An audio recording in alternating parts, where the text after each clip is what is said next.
Hey everyone, welcome back to my channel. I almost forgot to film an intro.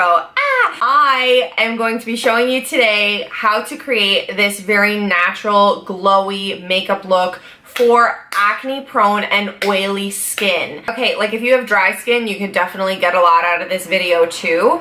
But you know, just because you have pimples doesn't mean that your foundation needs to be like dry looking. I mean, would you believe it? There are pimples underneath this and it still looks fresh and glowy and beautiful. And I just wanted to show you how to get that in a way that's healthy for your skin and that's gonna work with your skin's natural oils and texture to wear beautifully throughout the day. I struggle with acne prone skin. I've struggled with acne prone skin forever, and I am a makeup artist. I've seen lots of different products and lots of different faces, so hopefully everybody can get some useful knowledge from this video.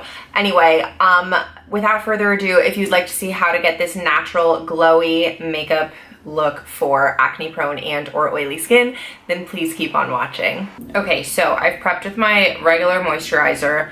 I don't use primers that often. I like to kind of minimize the amount of product that I'm putting on my face on a daily basis. So for that reason, I usually just go straight in from my moisturizer to my foundation. I am going to be mixing a couple of things. So if you've seen any of my recent videos, you know that I like the Wet n Wild Photo Focus foundation. So the color Soft Ivory, which is the light warm color, is too light for me.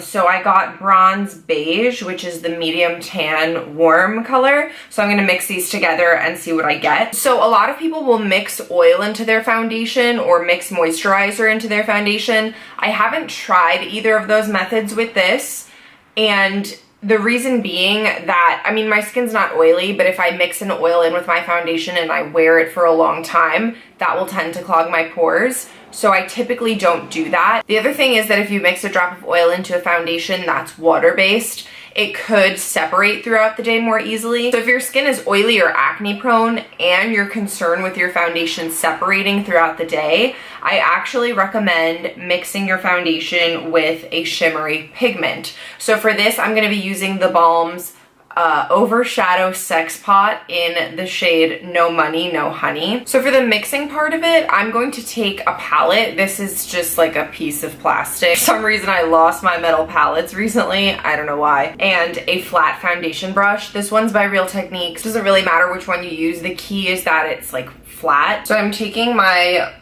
lighter foundation and just smushing that on there. Now I'm taking my slightly darker foundation and I'm also scooping that onto the palette. Now I'm taking my shimmery pigment. This is like a beige color, so it's not gonna interfere. Sorry, my camera stopped recording. I'm not exactly sure where. I have a little bit of my light foundation, a little bit of my dark foundation. Again, you don't need to do this if you have a foundation that matches you perfectly, and a little bit of my shimmery pigment. So what adding the shimmery pigment is going to do is add luminosity to the foundation without adding oiliness, thus preventing clogged pores and your foundation breaking up throughout the day. And actually, like, even if you don't have oily skin and you mix oil into a water-based foundation, you risk separation even if your skin is dry. Anyway, so in order to mix this, I'm gonna mix this like you would mix paint. So if you paint, you have an advantage here. I'm pushing everything into a little ball in the middle here. Smaller brush actually would have been better for this because this is kind of absorbing a lot of the product, but that's okay. See how I'm just kind of getting most of the product in the middle right there? So I'm gonna take whatever's on the brush and just stripe this onto the face.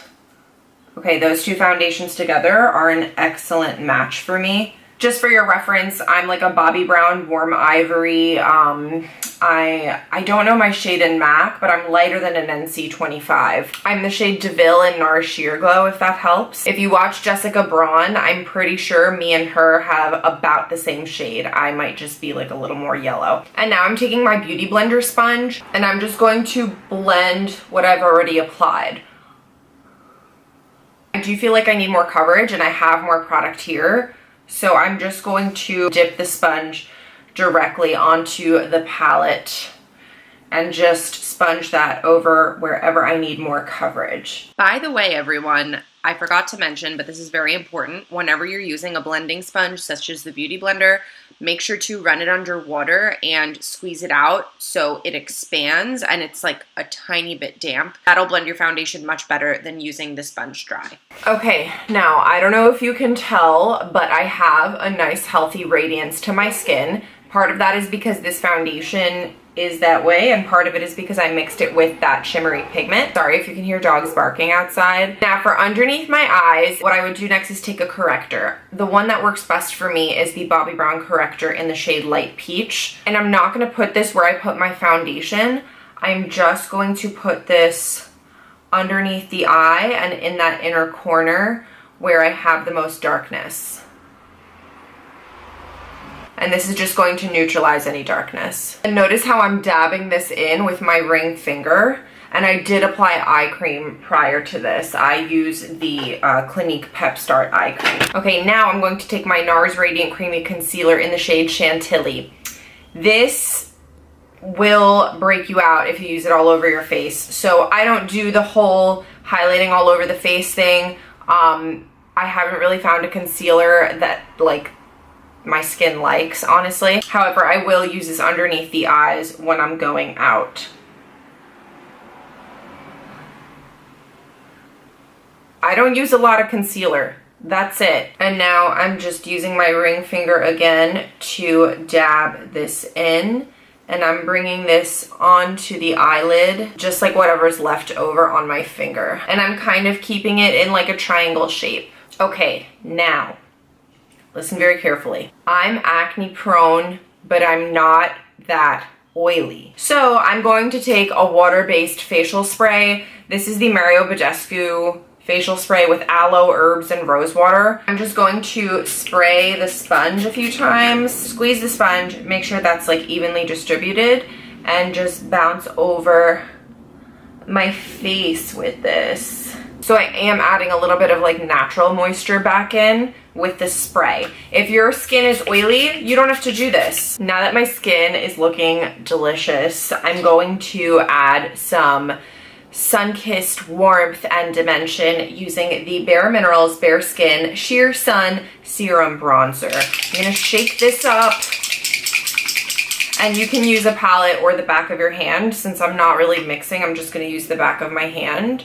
Squeeze out a few drops. You can try this with your fingers if you need more like precise application, but I'm pretty adept at this, so I'm going to just go straight in with the Beauty Blender and just hit the backs of my cheekbones. Don't bring it too low because when you blend liquids, they grow. So I start like a little bit higher than I normally would with a powder, and then as I press the sponge into my skin, it blends, it grows. Now when I do my temple, I like to focus it right in here, just because my forehead is kind of wide, but not like super tall. So I like to focus bronzer right here to kind of sculpt my face accordingly. And whatever's left on the sponge, I'm taking down on my jawline. If you feel like you've gone overboard, just take the other side of the sponge and dab over the edge.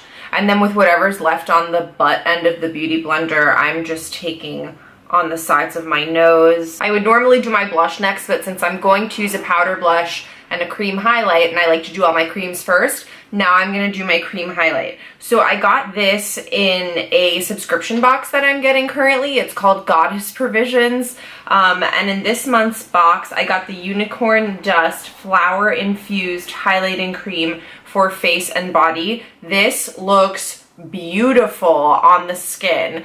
It's from the brand Let's Put a Bird on It. So it looks like white and kind of weird, and it doesn't have a super strong iridescent flash to it, but it's like the perfect combination between like that natural dewy creamy look and like a little bit of reflect. So I'm just gonna dip my little finger in here, probably get like that much, and I'm gonna go in with my finger and then I'll go over with the Beauty Blender. Tops of the cheekbones, bridge of the nose, tip of the nose, Cupid's bow.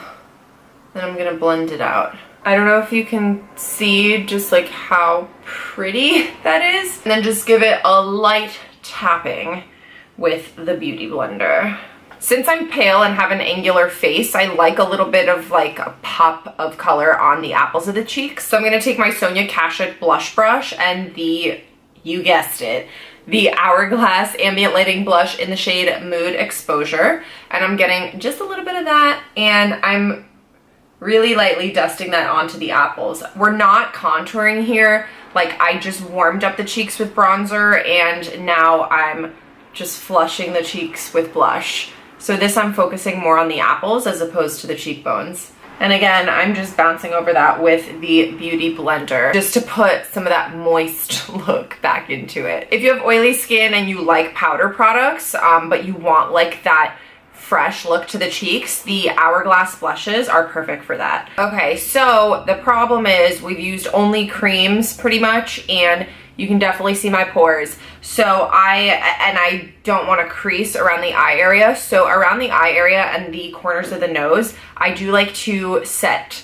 If your skin is like acne prone but more on the dry side and you don't like the look of powder, you don't have to set this. If your skin is oily, you can definitely set all over the skin, which for that, to preserve like the radiant look of all of this, but to still get the staying power that you get with setting your foundation, I would recommend doing that with the Wet n Wild Photo Focus Pressed Powder, because this has like a little bit of a light reflecting property to it. So, but I'm not gonna do that because I actually don't need to. Like, my foundation doesn't need to be set to stay in place all day. Just around the eye area and the nose area where I have some pores. So for that, I'm going to use an oldie but a goodie. This is the e.l.f. High Definition Under Eye Setting Powder. I saw somebody talking about this in a video, and I was like, oh my gosh, I still have that. I totally have to use it. It's super finely milled, so it's kind of perfect for a natural look. And I'm just gonna use this right around my nose as well, underneath the eyes where I get enlarged pores. I have my brows tinted, so I'm just going to take an angled brow brush. This one's from Tarte, and just a dark brown shadow. It doesn't really matter. I'm gonna use this one from the Nude Tude Palette called Sleek, and I'm just going to add a tiny bit of definition where I like don't have hair. If you want to know like how to really fill in your brows, I'll link my brow crash course down below. Okay, now I'm gonna do the eyes. I've already set the concealer on my lids with the e.l.f. HD under eye powder. I'm gonna stick to this palette. You can use any neutral palette that you have. I know this one's not as popular anymore, and I like it. Most skin tones could definitely use this palette, so I do recommend it. Anyway, I'm gonna take this matte, kind of warm, medium brown shade called Sultry on my Inglot 6 SS. I dipped it in very lightly. I don't want a lot of color. And on the outer corner and kind of into the crease, I'm just feathering that brown color on. Just blending that out in circular motions, and then I'm bringing it into the crease very softly. Now I'm gonna take my Real Techniques Bold Metals 200 brush. I'm gonna take Standoffish, this pinky shade, and I'm just patting this all over the lid. And with my NARS Push Liner brush and Sultry, that warm medium brown from before, I'm just taking this along the bottom lash line. And I'm keeping that really close. I don't want it to be too blown out looking. I'm taking the same brush and a little bit of that dark brown color Sleek, and I'm just pushing this on the outer half of my bottom lid. Then using my Smith 220 brush, this is just like clean slash some leftover whatever on there, I am blending that out. Now I would tightline, but I'm wearing contacts, so I'm not going to do that. I'm going to take the Push Liner brush with this black shade Serious, and I'm going to literally just push that into my upper lash line, just using stamping motions. And I see how I did that really close into the lash line so that it adds definition, but it doesn't really look like I'm wearing liner. Now this is like kind of optional, but I'm going to take just like a small tapered eyeshadow brush. I'm going to spritz that, and I'm gonna go back into my Overshadow Sexpot, and I'm going to pop this into the inner corners of my eyes. Now I'm just going to curl my lashes and add mascara. So I'm using just a regular black mascara. Because this is YouTube, I am going to add false lashes. I'm gonna use the Kiss lashes in the style Shy. So I applied these lashes because they look so natural, especially on round eyes. I just think they're like so pretty and just fluffy. I want to do a natural lip color, but I also want something that's gonna add a little bit of color to my face because everything else is so neutral and natural looking. So I'm going to do the NARS Satin Lip Pencil in the shade Rekugien. You know, the one I'm talking about, the one that came in the Sephora birthday gift a while back. It really kind of just adds color to my face. See what it's doing? It's nice. It's like a reddish, nudie, pinkish, reddish nude. Okay, now something that I think just makes your lips look so juicy and delicious is a metallic or glittery gloss. So this is the NYX Glam, the label rubbed off, like Glam gloss, Glam something. I'm going to link it down below, but it's in the shade Glitter Dreams. And this is like more of a red gloss, so it is going to reinforce that color. And that is the final look, everyone. I feel like with this 80s hair, I should have had something less natural. But anyway, this is just what I felt like serving you today. I'm loving it. I know, I'm just like, who am I? I'm just really digging natural looks lately. If you liked this video, please give it a thumbs up. Let me know what you thought of this look. Leave me a comment. Ask me a question. Thank you. Thank you. Thank you. Thank you so much for watching. Please don't forget to subscribe, and I will see you in my next video. Bye.